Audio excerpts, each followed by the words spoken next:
Está no ar o Linha de Fogo desta quarta-feira, aqui pela nossa UniTV. Eu sou Haroldo Silva, o Dura, a direção técnica de Fabrício Felipe e toda a sua equipe. A produção do programa do querido amigo apresentador Guto. A direção geral da UniTV, do professor e jornalista Hildo Silva. Muito obrigado pelo carinho, muito obrigado pela atenção. O Linha de Fogo desta quarta-feira, ele vai conversar com o chefe do cartório da Justiça Eleitoral de Tubarão. É um momento muito importante porque nós terminamos as pré-candidaturas e após convenção, os candidatos, agora candidatos, né, depois de regulamentar tudo, por que o dia 16 de agosto, por que não agora dia 5 é o último dia da convenção? Uma série de pequenos detalhes que você vai se interessar muito e eu também. Vou conversar aqui com Ricardo Leonetti, chefe do cartório eleitoral aqui da 39ª da zona eleitoral. Que nome complicado. Boa noite, Ricardo. Seja bem-vindo aqui. Obrigado por ter aceitado o nosso convite.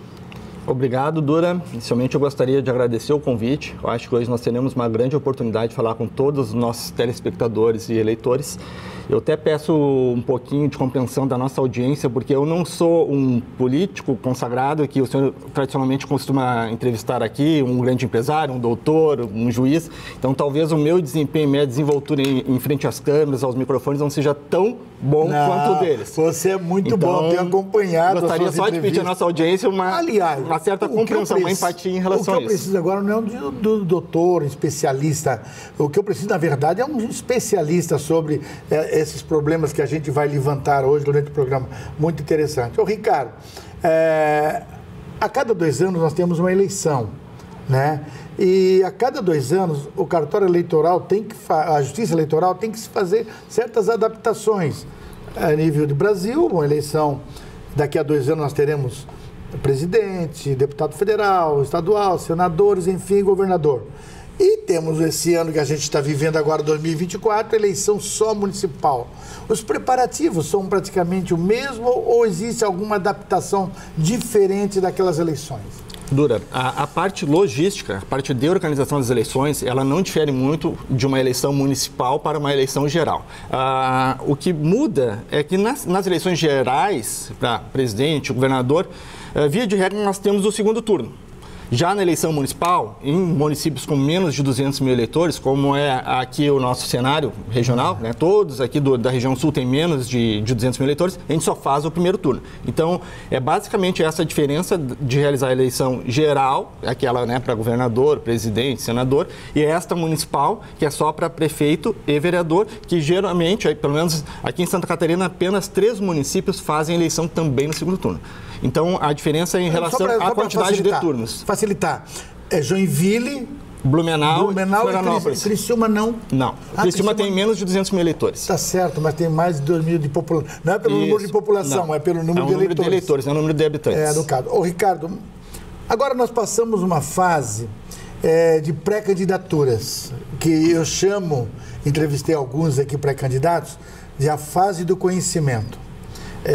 Você vai me conhecer, eu sou pré-candidato a prefeito, então quero que você me conheça. Então não se pede voto, não se pede praticamente nada, só apresentando a figura. Mas qual é a nossa justiça eleitoral? Ela abrange em que cidades? Como é que é os números dessa justiça eleitoral aqui na nossa região? Dura, eu vou falar dos números da 33ª Zona Eleitoral, que é a zona que eu sou o chefe de cartório. Nós temos hoje como juiz o doutor Heron Pisolatti. Eu tenho uma equipe de 5 servidores, contando comigo, sou eu, chefe de cartório, o técnico judiciário Thiago e mais 3 requisitados, o Humberto, a Grazi e a Cátia. Então, são 5 servidores para realizar eleições em 5 municípios. Nós temos uma jurisdição muito ampla. Então, a 33ª, ela faz eleição lá em Jaguaruna, na seção do Torneiro, que fica a 60 km de distância do cartório. Fizemos aqui na Escola Técnica, que fica a 2 passos da sede do cartório, só atravessar a rua. Sim. Então, a gente abrange 5 municípios. Nós precisamos convocar 1.032 mesários, ou seja, um contingente enorme de pessoas. Nós temos que configurar 285 urnas. Nós atendemos 65 locais de votação, espalhados nesses 5 municípios. Então, é uma logística muito complexa, demanda muito trabalho. E essa questão de mesários, que para mim é o coração da eleição, a gente dá uma atenção toda especial, porque sem mesário não se faz eleição.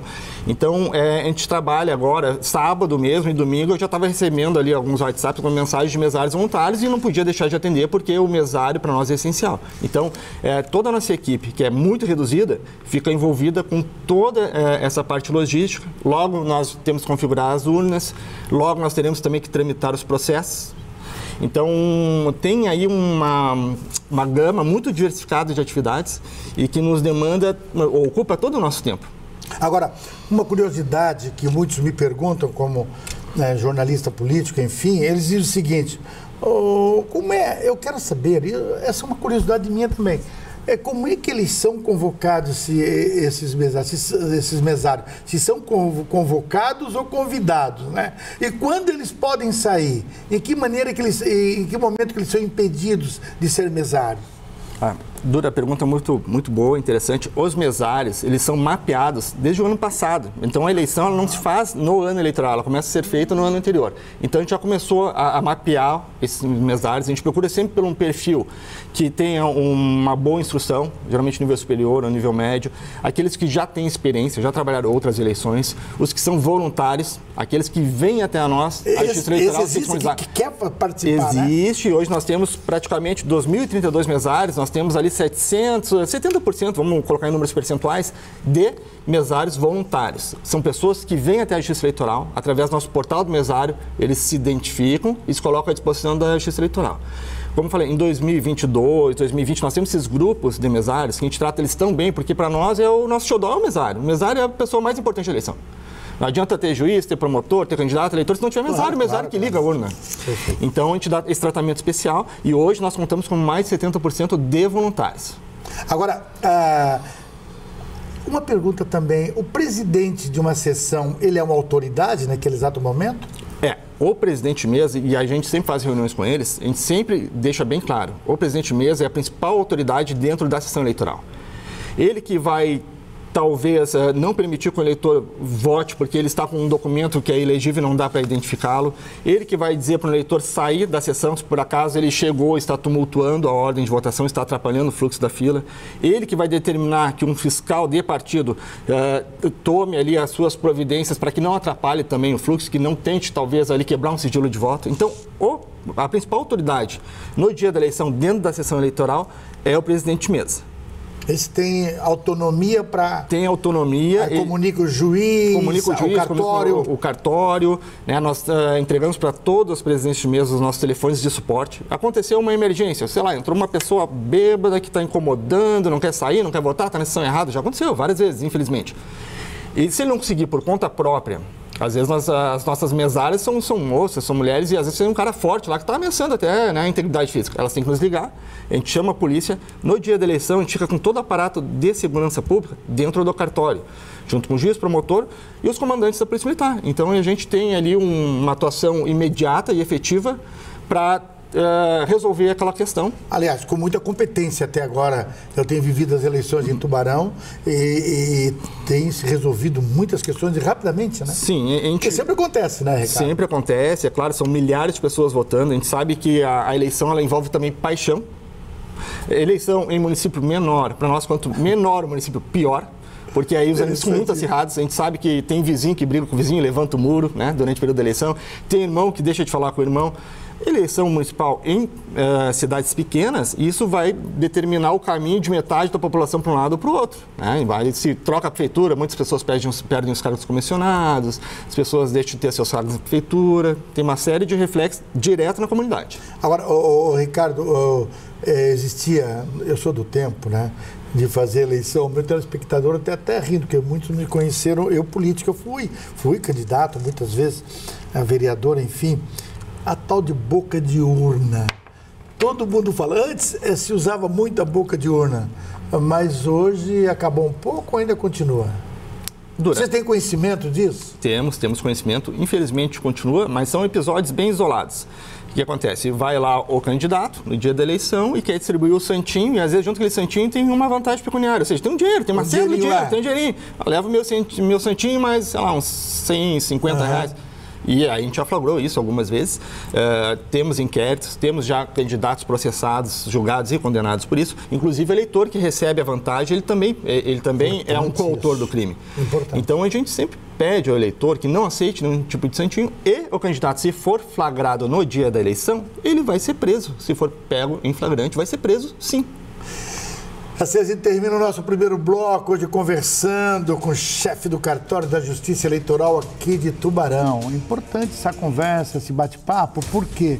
Porque a partir deste momento, da segunda-feira passada, dessa segunda que passou agora, começa um novo momento nessas eleições, até 6 de outubro. É sobre isso que a gente vai falar também no nosso segundo bloco, aqui falando hoje com Ricardo Leonetti, chefe do cartório da Justiça Eleitoral aqui de Tubarão. Voltamos em seguidinha, fica aí.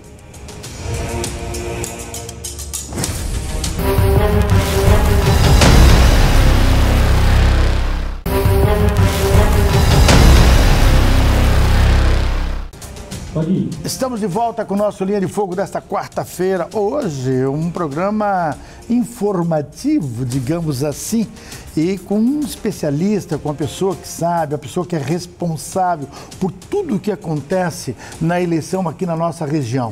Praticamente é isso, né? Essa pessoa, ele está envolvido diretamente, não é só no dia da eleição. Está se envolvendo já faz um bom tempo, preparando tudo certinho para que nós, eleitores, cidadãos, podemos chegar na hora e depositar o nosso voto da democracia. Hoje eu converso com Ricardo Leonetti, chefe do cartório da Justiça Eleitoral. Nós falamos na questão dos mesários no primeiro bloco e sempre também me perguntam e dizem qual é a vantagem que eu tenho de ser mesário. Dura, hoje, como eu já falei, nós temos aí um número de 70% de voluntários, né, dentre esses 1.000, né, desses 1.000 mesários, 1.032 que nós convocamos, 70% são voluntários. Muitos, claro, porque tem o senso, né, do dever cívico, eles sabem que sem eleição, sem mesário não se faz eleição, mas trabalhando conosco eles têm uma série de vantagens. Então, a primeira delas é aquela tradicional, que é 2 dias de folga para cada dia trabalhado, inclusive também para o curso de preparação que eles vão fazer. Então, todos os mesários eles fazem um curso de preparação, 2 dias de folga. Trabalhou o domingo, mais 2 dias de folga. Portanto, esse ano, como a gente não vai ter segundo turno, eles vão ganhar 4 dias de folga pelo curso e depois pela eleição. Tá?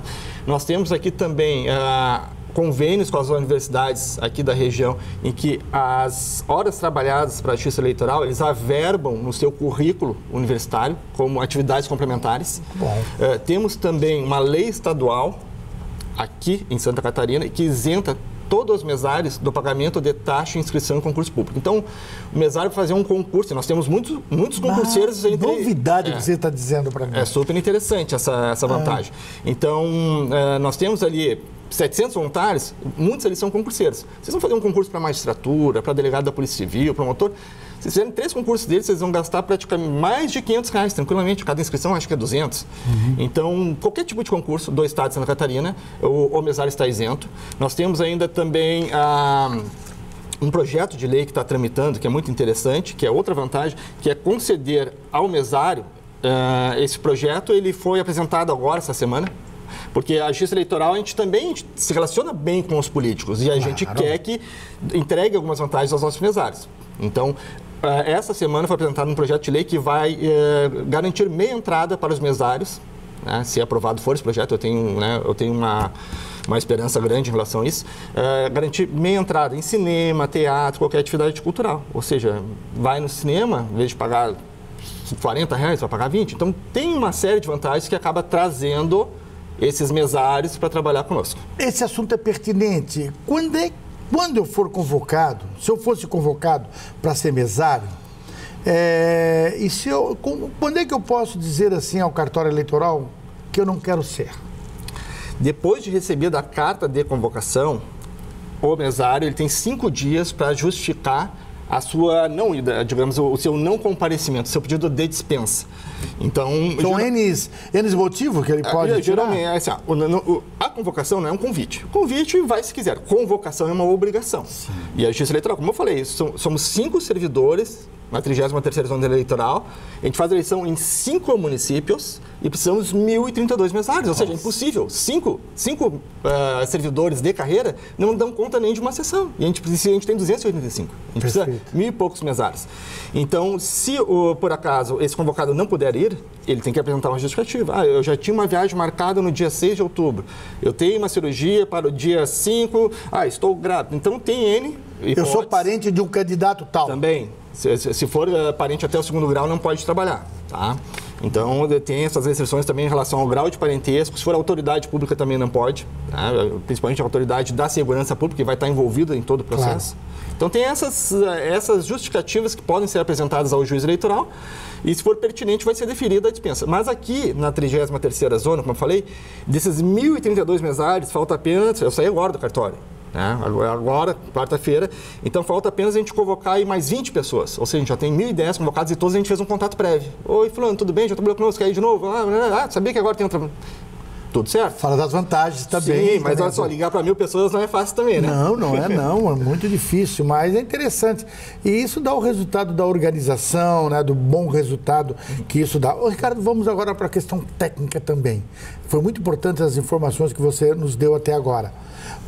Agora mais para partidos políticos. As convenções acabaram no dia 5. Aí existe aquela situação de atas. Tem partido que fez a sua convenção e não fecharam as suas atas. Eles pensam que tem até o dia 5 ou dia 16. Por que o dia 16 e por que o dia 5? Dia 5 termina as convenções e por que tem aquele prazo do dia 16? Agora, na última segunda-feira, dia 5 de agosto, terminou o prazo. Passou agora, dia 5? Passou agora, dia 5 de agosto, segunda-feira passada. Passou, né, foi o último dia para a realização das convenções partidárias. Então, os partidos que fizeram a convenção até o dia 5 de agosto poderão participar das eleições de 2024. Se não fizeram nesse prazo, que foi lá do dia 20 de julho até o dia 5 de agosto, quem não fez convenção não faz mais e não participa dessa eleição.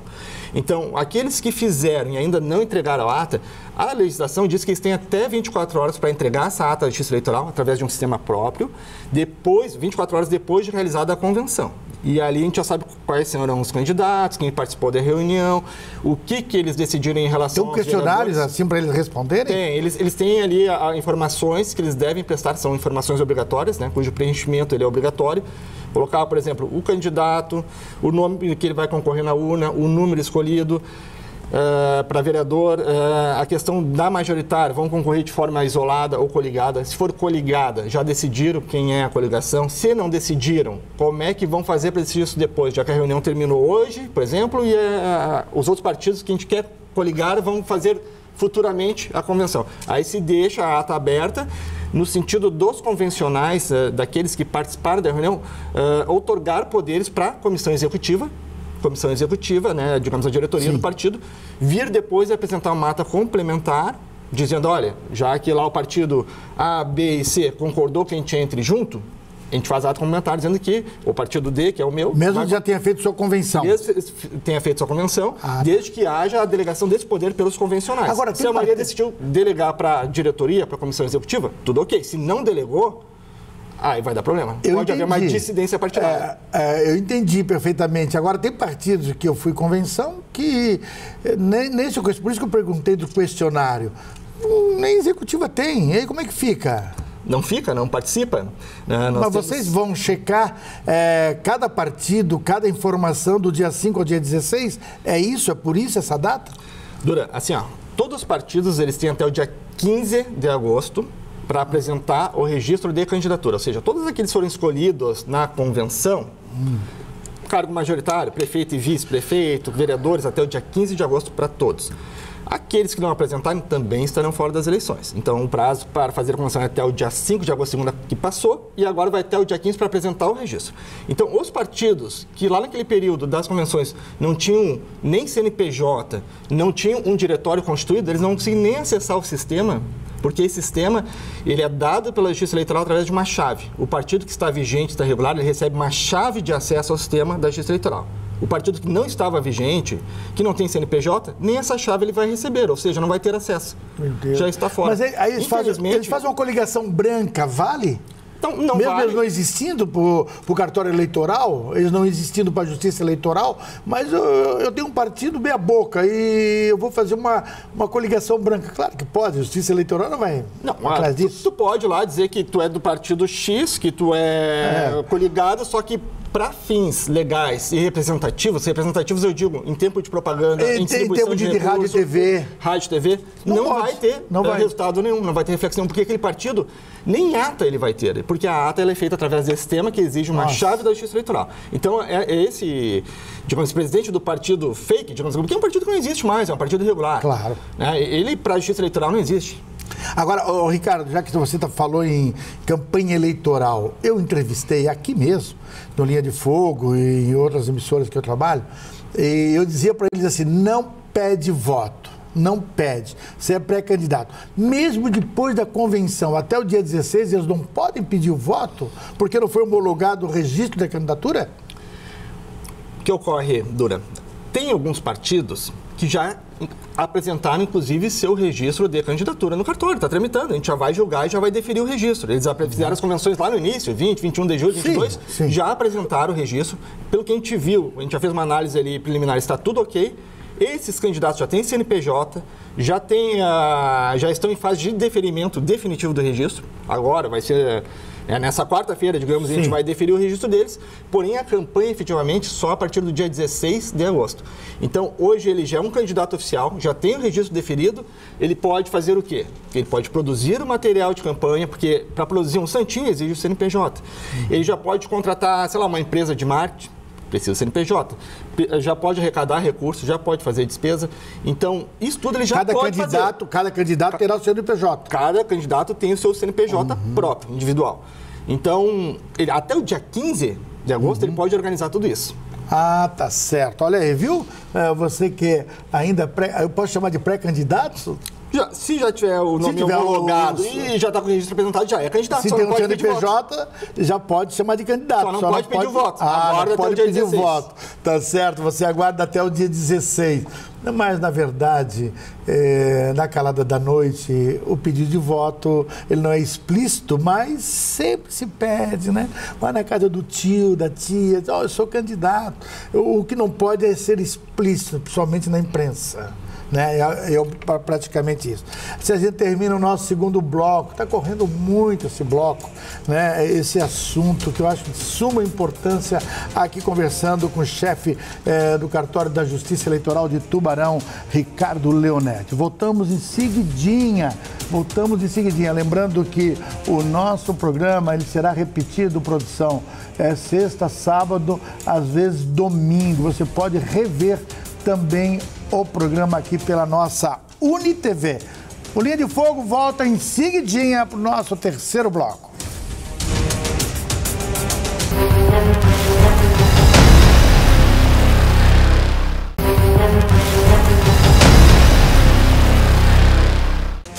Estamos de volta ao nosso terceiro bloco aqui no Linha de Fogo desta quarta-feira.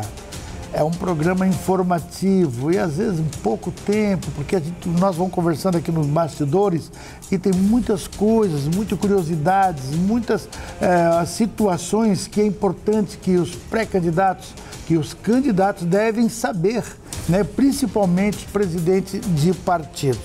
Ô, Ricardo, nós fizemos um apanhado no segundo bloco sobre número de sessão eleitorais, no locais de votação, mas uma coisa me deixa sempre assim preocupado, é o plano de segurança para o dia das eleições. Vocês já têm pronto esse plano de segurança? Dura, a gente sempre tem uma conversa, tem um diálogo com as forças de segurança pública, Polícia Militar, Polícia Civil, Polícia Federal, Ministério Público. Então, nós temos essa conversa, esse contato próximo, geralmente chegando lá mais próximo das eleições, que a gente já tem todos os locais de votação definidos, a gente já sabe mais ou menos o número de candidatos, já temos consciência também onde os ânimos estão mais acirrados. E isso já vem do histórico de outras eleições? Também, nós temos cidades que tradicionalmente a eleição pega fogo. Não é o problema linha de fogo, mas lá pega fogo também. O colégio tem problema lá, vamos lá. Exatamente. Então, aqueles locais que a gente sabe que se tem um risco maior de dar algum problema, né, de ter algum transtorno, nós já preparamos uma reunião, a gente conversa com os comandantes da Polícia Militar, pessoal da Polícia Civil, né, com os delegados regionais, para deixar de prontidão, né, essa força pública de segurança para atuar, caso necessite, imediatamente naqueles locais que a gente já foi mapeando. Então, felizmente, nunca tivemos, um episódio grave, né? Não teve nada assim que foi além do normal. Além do normal não digo, mas é uma briguinha aqui, um tapinha lá e tá tudo certo. Ninguém foi parar no hospital. Até porque a lei seca, em casa não tem lei seca. Não, nós não temos mais lei seca. Mas a lei seca, né? Não tem mais. Não temos, inclusive, mas já houve também na cidade a gente atuar, né? Em relação a um bares, um restaurante, uma coisinha ou outra, que era na frente de um local de votação, em que eles estavam servindo bebidas, né? Exageradamente, as pessoas estavam ali bebendo e estava começando a acirrar muito ônibus. Aí nós tivemos que ter uma intervenção particular, específica em relação àquele estabelecimento para fechar e evitar um problema maior lá no final da votação. Porque daí tem um pessoal lá que é do partido A de um lado e o partido B do outro, eles começam cada um beber na sua mesinha e se provocar. Aí chega uma hora que a pólvora, né, estoura. E depois eles vão votar ainda, né? Vão incomodar o nosso presidente mesmo. Com certeza. Ricardo, quem são nossos juízes eleitorais aqui, nossa 33ª zona? 33ª zona eleitoral atualmente é o doutor Heron Pinter Pisolatti, e na 99ª, que é outra zona que cuida da margem esquerda de Tubarão e mais 5 municípios também, aí é o doutor Guilherme Borsoli. Só para ilustrar, a 33ª, que é a zona que eu sou chefe, a gente faz eleição em Tubarão, margem direita, Jaguaruna, Pedras Grandes, 13 de Maio e Sangão, né? São 5 municípios, né? Tubarão dividido à metade. E competência do doutor Guilherme? Essa é do doutor Heron, a 33ª. Para o sul, doutor Heron, digamos assim, né? Sim. Jaguaruna, Pedras Grandes. Aí já a 99ª, ela tem jurisdição, competência sobre Capivari de Baixo, São Martinho, Gravatal, Armazém e Tubarão, margem esquerda. Então, a nossa central de atendimento aqui em Tubarão, né, as duas zonas atendem 9 municípios. Mas a apuração é tempo quase... É quase igual. A apuração, isso, né? Quase junto. Agora, uma das questões que o Brasil passou por várias discussões sobre a questão da urna eletrônica, se é confiável ou não. Como garantir o voto digitado? Era o questionamento pelo eleitor. Computando para o candidato, destacar auditorias, audiências públicas de configuração, tudo isso, as urnas, quero dizer, já estão prontas? As urnas já chegaram... Auditadas, estão prontas? Sim, assim, o que acontece? Essas urnas já chegaram aqui na Justiça Eleitoral. A gente vai usar 480 urnas nos 9 municípios que eu citei, tá? Então, elas estão lá prontas para serem configuradas. Então, elas ainda não estão, né, aptas a funcionar. Essa configuração da urna, aliás, tudo que é feito na urna é feito de modo transparente, sempre através de audiências públicas. Então, agora, quando nós tivermos que fazer as configurações das urnas, a gente vai publicar um edital. A gente caminha um e-mail convidando os partidos para participarem também da configuração, junto conosco. A gente está mexendo na urna, eles estão olhando. Ministério Público, OAB, imprensa, a gente convida a imprensa também. Então, tudo que é feito na urna é feito de maneira transparente. Em que prazo que vai ser feito isso? Nós vamos fazer... Não, a gente vai fazer isso lá na segunda quinzena de setembro, tá? Lá por volta de 18 a 19 de setembro. Audiência pública. Aí depois tem uma audiência de configuração, aliás, de conferência dos lacres. A gente configura as urnas, inserindo ali um pendrive, digamos assim, uma mídia, com o nome dos eleitores, né? Conforme sua sessão, e o nome e número e partido dos candidatos. Faz isso, o candidato quer lá olhar, ele olha a fotinho dele. Se ele quiser forçar uma votação na hora, olha, quero ver se essa urna está funcionando. Aí ele vai lá e vou votar em mim mesmo. Aí a gente imprime a zerésima, conforme foi isso no dia, né, da eleição. Sim. E aí depois ele vai e vota e vê que sai o nome dele. Aí depois a gente zera essa urna de novo e aí lacra ela para ficar pronta para funcionar no dia da eleição. Agora, eu vou fazer não no sentido pejorativo, mas foi falado muito. Nesse dia eu posso conhecer a sala secreta do TSE? Existe essa sala secreta que foi tão... olha só. Eu estou pensando no sentido pejorativo mais. Não, mas isso é excelente, uma pergunta excelente, até para a gente esclarecer os nossos telespectadores, eleitores. Então, assim, para a nossa audiência, eu vou falar da sala secreta Sangão, Pedras Grandes, 13 de Maio e Jaguaruna. Eles têm sala secreta lá porque eles sabem o resultado da eleição antes de chegar para nós as urnas no final do domingo. Entendeu? Assim, Sangão, 13 de Maio, são municípios menores, Pedras Grandes, quando a urna chega para nós, fica até sem graça. A gente está apurando, já está lá. Eles já sabem exatamente quantos votos ganharam. A imprensa já coloca lá, a gente já... Não, os próprios fiscais de partido, eles vão lendo os boletins de urna, um por um e somando. Aí chega um fiscal de partido, já liga para nós, oi, cara, a gente ganhou a eleição aqui, cuida, não vamos fazer bagunça aí, para fazer... o nosso prefeito teve 4.232 votos. Pô, o cara já sabe, a urna nem chegou aqui. A gente vai apurar. Porque os boletins são todos eles afixados. Fixados na parede, na entrada da porta. A Justiça Eleitoral catarinense disponibiliza também um aplicativo chamado QR Tot, que é um aplicativo de totalização. Pega teu celular, tem um QR Code no final do boletim de urna, que é expedido às 5 horas da tarde. Passa o QR Code ali, né, naquele aplicativo, e ele vai somando sessão por sessão, por sessão por sessão. Estão totalizando, os partidos totalizam a eleição muito antes de nós. Então, assim, a sala secreta de Sangão, Jaguaruna, 3 de Maio, não existe. Eles sabem o resultado das eleições antes de nós. E sempre dá o valor que é colocado depois no site do TSE, TRE, é exatamente aquele que está no papelzinho. Que tá na Mas mão. O resultado final é do TSE. A totalização é nossa. Porém, a sala secreta do Sangão, a imprensa vai na frente. Tubarão, a última eleição que atrasou um pouquinho a divulgação em 2020, todos tinham resultado antes de nós da totalização. O pessoal foi somando os papeizinhos. Mas todo mundo espera, por incrível que pareça, a palavra final é do cartório da Justiça Eleitoral. Mas sabe quando houve uma divergência entre o papelzinho e aquilo que sai no site? Nunca houve divergência nenhuma. Nunca. Sim.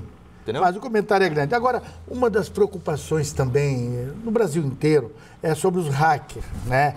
Aqui já houve algum ataque de hacker a nossas urnas, algum registro de divergência do voto no boletim impresso com os dados totalizados no site do TSE? Já houve aqui, Ricardo? Nunca houve, por um simples motivo. A urna eletrônica não tem acesso nenhum à internet. Não tem placa Wi-Fi, não tem placa de rede. Eu vou lhe perguntar, alguém já invadiu o seu micro-ondas? Algum hacker já invadiu o seu micro-ondas? O senhor chegou ali, foi botar 30 segundos, aí botou 30 minutos e explodiu o feijão. Tu vai dizer para tua esposa, olha, o hacker invadiu o micro-ondas? Não, porque é impossível invadir um equipamento que não tem qualquer conexão com a internet. Então, por isso que não tem ataque hacker nas nossas urnas, porque é basicamente uma máquina calculadora de votos. Agora, um detalhe aqui que a minha produção anotou, eu faço questão de ler. Em 2019, quando apresentado o projeto de emenda constitucional número 135 para adoção do voto impresso à Justiça Eleitoral, manifestou-se lá por qual motivo? E por qual motivo que foi feita essa emenda constitucional 135? A produção caprichou nas perguntas. Muito. E isso é excelente, que eu posso vir aqui esclarecer a nossa grande audiência, né, os nossos telespectadores. A questão do voto impresso foi o seguinte, estavam criando uma solução para um problema que não existia. Até hoje, mais de 20 anos de urnas eletrônicas, jamais comprovou uma fraude. Por quê? Impossível provar um fato inexistente. Simples assim. Segundo, estavam criando uma solução para um problema que não existia, que era da seguinte forma. O projeto de emenda constitucional, o número 135, se não me falha a memória, ele previa que depois, durante a votação, se votava no equipamento eletrônico e caía um votinho impresso numa urna paralela, num recipiente acoplado, votinho fulano votava, caía ali. Ok, ia votando e caindo, votando e caindo. No final da sessão, ali do dia de votação, após 17 horas, se fechava a urna e aí se fazia o que com aqueles votos? Se contava dentro da própria sessão eleitoral. O que acontece? Como eu falei antes, nós temos sessões espalhadas por 5 municípios, algumas com 50 km de distância. Imagina lá em Torneiro, Jaguaruna, 4 mulheres, né, sem segurança, porque a Polícia Militar nos dá todo o apoio, todo o suporte. Mas é impossível ela estar onipresente, estar em todas as sessões. Claro. 265 sessões, não existe efetivo para isso. Lá em Torneiro, por exemplo, estão lá agora, chegou a hora de contar os votinhos. Vamos virar esses votos que estavam no recipiente e vamos começar a contar. Aí tem esse site de partido, e eles sabem que aquela urna lá do Torneiro, que é o exemplo que eu estou dando, o é muito bom de voto. E o candidato deles vai perder. O que eles fazem? O que eles poderiam fazer? eu vou dizer uma coisa que não era nem um pouquinho remoto, era bem provável. Fulano, avança quando eles largarem aqueles votinhos na mesa, engole papel, joga fora. E aí? A gente estaria contando voto até hoje, se tivesse sido promulgada essa emenda constitucional. E a Justiça Eleitoral foi chamada porque quando se tem algo que vai afetar a sociedade, se chamam as pessoas ou as instituições envolvidas. E a Justiça Eleitoral, né, é um dos atores principais na organização das eleições. Ricardo, eu participei de eleições que era assim desse tipo que você falou, que levava 1 dia e meio, 2 dias para a contagem, né, e o resultado sair. E dessas cédulazinhas, desses jeitinhos todos aí, lá das antigas, modernizou muito. Agora, quando uma urna eletrônica, quando uma urna pifa, já aconteceu casos em Santa Catarina, quando ela não funciona, qual é o critério, como é que é não faltou a palavra, a substituição, como é que ela será feita? Dura, nós temos um procedimento chamado de contingência. Contingência é a substituição de uma urna que falhou por uma outra, né, previamente configurada, em que ela funciona e coleta os dados. Por exemplo, a urna, a principal, falhou. Não ligou mais, porque um equipamento eletrônico pode falhar. Qualquer equipamento eletrônico pode falhar. Desligou a urna, não funcionou mais. O presidente mesmo nos liga. Nós vamos com os nossos técnicos de urnas treinados pela Justiça Eleitoral para fazer a substituição, que é esse procedimento de contingência. O que a gente faz? A gente só tira aquele pendrive, aquela mídia que estava gravando todos os votos na urna principal e passa para essa nova, que já foi pré-configurada, ela já tem uma tabela de correspondência lá no TSE para depois apurar os votos. Todas as nossas urnas têm uma tabela de correspondência. Essa urna aqui, ela tem que ter uma correspondência exatamente igual para poder totalizar lá no TSE.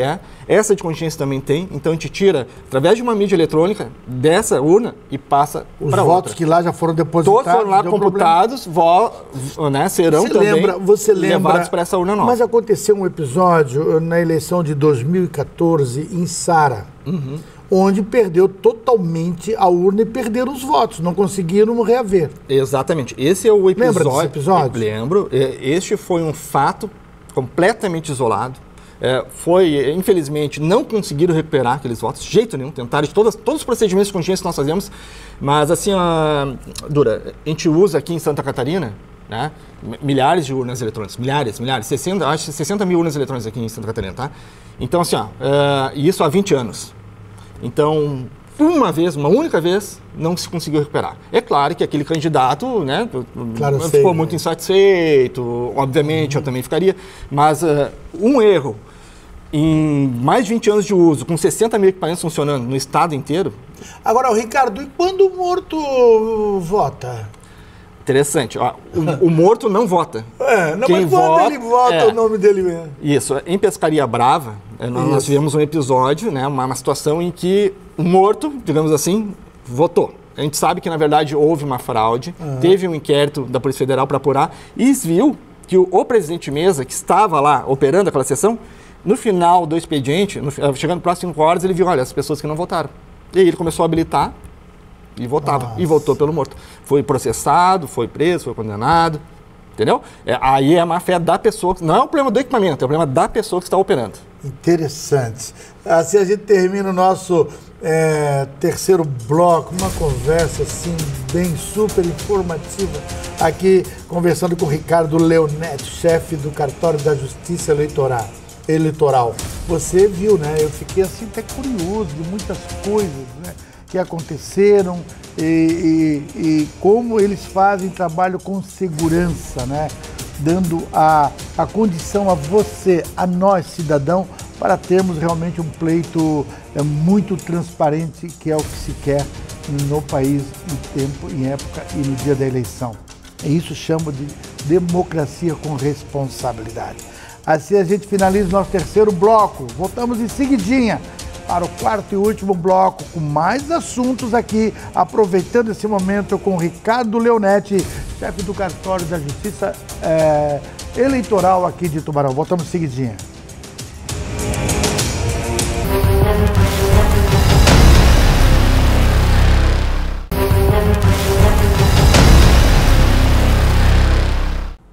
Estamos de volta com o nosso quarto e último bloco.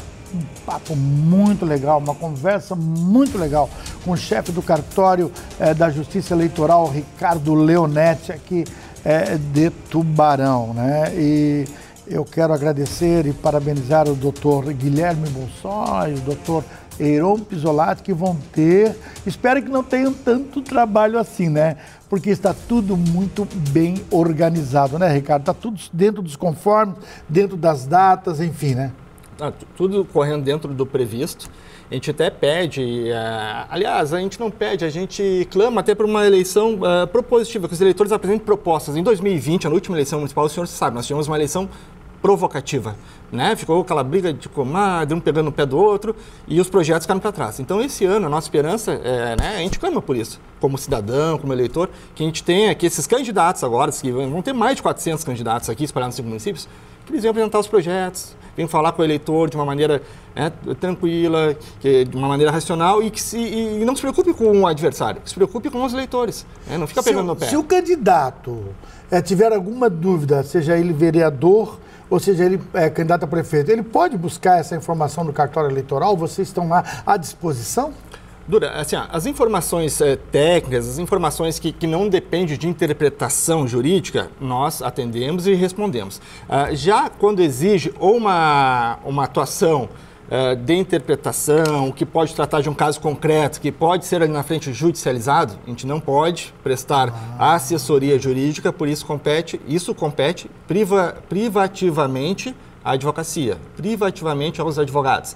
Então, se chega ali um candidato, o Dura chegou ali, Ricardo, tem esse cidadão fazendo isso, pode ou não pode? O Dura não pode, né? Está aqui proibido na resolução tal. O senhor entra com a ação contra ele, põe lá o que eu falei para ti. E depois quem vai julgar é o cartório, é o doutor Heron, é o Ricardo vai tramitar, entendeu? A gente não pode antecipar um juízo, né, em relação a casos concretos. O Ricardo, mesmo assim, por exemplo, tem situações que na pré-campanha já existe algum processo em julgamento ou que for julgado aqui em Tubarão? Dura, por enquanto nós tivemos só um processo. Eu não quero nem que cite nomes, mas... Não. Né? Por enquanto nós tivemos só um processo, uma representação, né, de um partido contra um meio de comunicação, né, contra uma rádio. Foi pedido a liminar, foi indeferida, aí depois o mérito, né, da ação, da representação também foi julgado improcedente, o Ministério Público também entendeu como improcedente, agora já está em grau recursal. Mas por enquanto só uma, e eu espero que não venham outras. Espero que não tenha outra. Eu tenho que cuidar de 1.032 mesários. Né? Não então, é fácil. Agora, para a eleição de 2024, não será obrigatório o cadastro biométrico para votar. Por quê? Foi feita propaganda para a gente fazer a biometria. E agora não é obrigado? Eu vou explicar essa questão. Por favor. Em 2019, a biometria ela começou a ser adotada aqui na região a partir de 2019.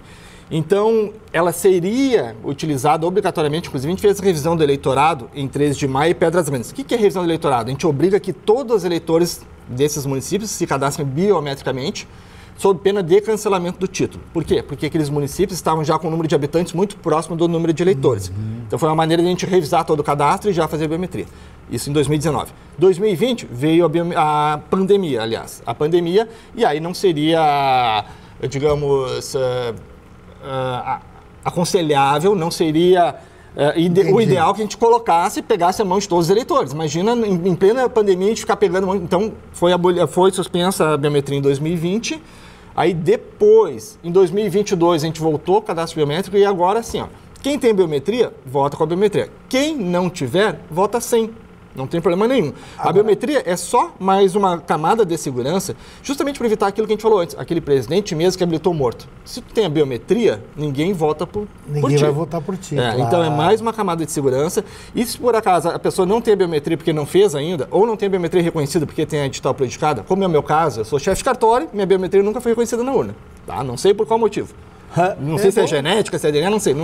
Então, assim, aí o presidente mesa, ele vai tentar coletar minha biometria 4 vezes, se ele não conseguir, ele coloca a digital dele, do presidente mesa. Ou seja, ele depois não pode dizer, não, o Ricardo votou, mas ele que habilitou, entendeu? Mas isso, como é que você prova isso na hora, se você questionar? Porque fica na urna, a urna a gente tem uma caixa preta. As suas tentativas. As tentativas, e a urna, a gente diz assim para o presidente mesmo, só habilitar depois das 4 tentativas, para constar isso em ata. Habilitei de tal do Ricardo porque não foi lida a biometria. E a urna, depois, ela tem uma caixa preta, que a gente chama o log da urna. Como um avião tem. Um avião tem uma caixa. Sim. Depois a gente consegue ver quantos eleitores foram habilitados pela biometria, né? Quantos a biometria ela foi cruzada de dados de outros órgãos. Digamos, eu não fiz a biometria na Justiça Eleitoral, mas lá foi reconhecida. Fez a carteira de motorista, provavelmente recentemente, o IGP compartilhou esses dados conosco. Entendeu? Justiça Eleitoral cruzou os dados com o IGP. Então, às vezes, a pessoa vai lá, põe o dedo e diz, eu não fiz a biometria na Justiça Eleitoral, tá estranho isso. Não. Houve um compartilhamento de dados de outras instituições, outros órgãos conosco, com a Justiça Eleitoral. Legal. Agora é o seguinte, se o eleitor poderá utilizar o aplicativo do e-título? Isso, o aplicativo do e-título tem diversas funções. Uma delas, que é a principal, é identificar o eleitor na sua sessão. E localizar o seu local de votação. Local de votação, quer justificar. O aplicativo e-título, quando o eleitor já tem a biometria, vai aparecer a foto do eleitor no aplicativo. Então, no dia da eleição, ele não precisa levar a identidade. É um eleitor novo, ele veio, se mudou de Porto Alegre para Tubarão, mas não conhece a escola, não sabe o endereço direitinho. E ele agora é eleitor de Tubarão, ele põe ali na localização no aplicativo, ele vê ali a sessão, depois que votar, ele pode emitir uma certidão de quitação eleitoral. Tem eleitores que estão fora do local de votação. Digamos, o senhor recebeu aqui um parente em Florianópolis, em Tubarão, no dia da eleição, e ele tem que justificar. Se ele tiver aplicativo e título, ele clica no aplicativo, o aplicativo vai perguntar se ele pode reconhecer a geolocalização dele, vai dizer, olha, o senhor é de Floripa, mas está em Tubarão. Quer justificar? Um clique. Não precisa do correio. Nada. Um clique no aplicativo. Porque a geolocalização do teu aparelho vai dizer que está fora do seu domicílio eleitoral. E só tem o e-título quem tem a biometria? Não, tem pessoas que também têm o e-título, mas não têm a biometria. Esses aí, eles conseguem fazer essas funções de justificativa, de certidão de quitação eleitoral, eles só não conseguem usar para votar porque não vai ter a foto, entendeu? Ah, entendi. O documento oficial com foto é obrigatório. Se tiver o aplicativo e-título, é o que basta. Agora, Ricardo, tem uma situação que eu acho extremamente e acontece muito no dia da eleição. Por exemplo, se porventura, a minha produção colocou aqui, se porventura o eleitor tem algum problema de saúde, sofreu algum acidente e vota em local em difícil acesso, poderá requerer até quando a transferência temporária do seu local de votação para outra sessão que dê acesso a ele? Dura, essa informação é muito importante. Primeiro, eu gostaria de destacar que a Justiça Eleitoral ela zela pelo conforto, pelo bom atendimento de todos os eleitores. Então, esse eleitor, digamos, ele teria que transferir seu título eleitoral até o dia 8 de maio, que foi quando fechou o cadastro eleitoral. O cadastro eleitoral fecha 150 dias antes das eleições. Isso por uma determinação legal. É bom enfatizar isso. A Justiça Eleitoral, ela não inventa nada, ela só aplica a lei. Só aplica a lei? Só aplica. Por que tem que fazer o registro candidator até o dia 15 de agosto? Está na lei. Por que o cadastro fechou no dia 8 de maio? Está na lei. A Justiça Eleitoral só aplica, tá? Então, fazendo esse parênteses, em relação ao eleitor que teve algum problema de locomoção, por exemplo, ele estava dirigindo a moto hoje, quarta-feira, quebrou a perna. Aí o médico vai dizer, olha, tu vai ficar 3 meses com essa tua perna engessada. Ele, queria tanto votar, meu pai vai ser candidato, né? Meu tio vereador, enfim, ele vai até a Justiça Eleitoral, lá a gente tem elevador para ele subir, e, por exemplo, digamos, ele votava numa sessão que está no segundo andar, escada. Ele não vai conseguir subir, vai ter uma dificuldade enorme. Então, ele vai até a Justiça Eleitoral até o dia 22 de agosto, tá? Até a próxima semana, até 22 de agosto, aliás, ainda falta um pouquinho, e aí ele pede fazer uma transferência temporária para uma sessão acessível, uma sessão térrea, né, que tem uma rampinha que ele possa chegar de cadeira de roda. Tá certo. Ô, Ricardo, para encerrar aqui, a 33ª Zona Eleitoral teve 3 mudanças de votação, né? 3 locais de mudança. Quais foram? Primeiro local que nós temos um número muito grande de eleitores é a escola Galote. Nós tínhamos lá 4.500 eleitores. E lá nós tínhamos 9 ou 10 sessões que ficavam no segundo pavimento. E como eu falei, a acessibilidade, sim. A Justiça Eleitoral ela prima muito por isso. Nós passamos agora para o Mauá, que é a escola do lado, que está totalmente acessível. Então, as pessoas idosas que não conseguiam subir, cadeirantes, agora todos eles vão voltar na escolinha do lado, ou seja, não vai ter problema de localização, é do lado. Uhum. E em Jaguaruna nós tínhamos 2 locais que tiveram que trocar. Um em Garopaba do Sul, que era uma escola que foi demolida. Escola Cecília Ávila. Escola Cecília Ávila, que agora vão voltar lá no Camacho. Na Antônio, João Mendes. E também uma escolinha pequenininha, Chapeuzinho Vermelho. Morro Bonito, foi desativado e agora vai passar para o Marechal Luz, no centro de Jaguaruna. Ricardo Leonete de Oliveira, vou dizer agora. chefe do Cartório da Justiça Eleitoral aqui de Tubarão. Eu queria muito te agradecer da importância dessa conversa. Foi bem claro, bem objetivo. E você, candidato, repita, se você tiver dúvidas em alguma situação, procure o Ricardo e toda a equipe do Cartório Eleitoral da Justiça Eleitoral aqui em Tubarão, que fica localizado no Praça Shopping, no segundo andar. Praça Shopping fica na área central de Tubarão, bem na frente do Museu Zumblick. Escola Técnica por ali, Escola Técnica assim. É um antigo shopping da cidade. Bom, as pessoas sabem, Praça Shopping todo mundo conhece. Ricardo, muito obrigado pela sua atenção, pela sua disponibilidade. Foi importantíssima essa conversa e espero que tenhas tranquilidade até o dia 6 de outubro, até declarar eleitos esses guerreiros, que eu digo candidatos, né? Tanto a vereador quanto candidato a prefeito, que é bom tudo isso para a democracia. Muito obrigado pelo carinho e pela atenção. Doutora, foi uma enorme satisfação participar do teu programa. Eu costumo dizer que a justiça eleitoral ela depende dos meios de comunicação para comunicar, para levar informação de qualidade aos nossos eleitores. Então, muito obrigado, continuamos à disposição e um grande abraço aos nossos telespectadores e eleitores. Assim a gente termina mais um programa, super programa desta quarta-feira, que você poderá assistir também na sexta, no sábado e no domingo, né, produção? E agradecendo você pela audiência, pelo carinho, muito obrigado. Até a próxima quarta-feira com mais um bate-papo. E lembrando que a partir do dia 16 de agosto agora, quando todos podem pedir os votos, eu vou entrevistar os pré-candidatos a prefeito de Capivari e Tubarão pela hora do voto aqui da nossa UniTV. A UniTV vai fazer todo um trabalho muito interessante nesse período eleitoral. Muito obrigado pelo carinho, muito obrigado pela atenção.